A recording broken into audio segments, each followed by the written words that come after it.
গতরাতে সোহরাওয়ার্দী উদ্যানে পুলিশের মাদক বিরোধী অভিযানে বিশ্ববিদ্যালয়ের শিক্ষার্থী এবং সাংবাদিকের উপর হামলার ঘটনায় উত্তপ্ত হয়ে উঠেছে ঢাকা বিশ্ববিদ্যালয়। রমনা জোনের পুলিশের ডিসি মোহাম্মদ মাসুদ আলমের পদত্যাগের দাবিতে শাহবাগ থানা ঘেরাও কর্মসূচি পালন করেছে বিশ্ববিদ্যালয়ের শিক্ষার্থীরা। সামাজিক যোগাযোগ মাধ্যমেও চলছে পুলিশের বিরুদ্ধে সমালোচনা। গতকাল ইফতারের পরপরই সোহরাওয়ার্দী উদ্যানে মাদক বিরোধী অভিযান চালায় শাহবাগ থানা পুলিশ। নেতৃত্ব দেন রমনা জোনের ডিসি মাসুদ আলম।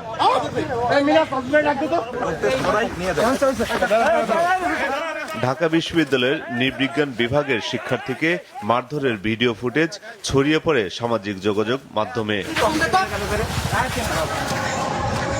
একই সময়ে মাদক বিরোধী অভিযানের খবর সংগ্রহে গিয়ে পুলিশের মারধরের শিকার হন কয়েকজন সাংবাদিক।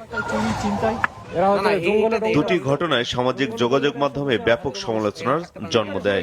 এসবে প্রশ্ন তোলা হয়েছে ওয়ারেন্ট বিহীন তল্লাশি এবং পুলিশের লাঠিপেটা করার ক্ষমতা আছে কিনা তা নিয়ে।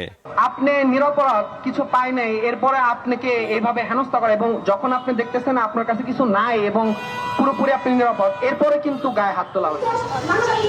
দুপুরে পুলিশের হামলার প্রতিবাদে শাহবাগ থানা ঘেরাও করে বিশ্ববিদ্যালয়ের সাধারণ শিক্ষার্থীরা। তারা ডিসি মাসুদ আলমের পদত্যাগ দাবি করে নানা স্লোগান দেয়।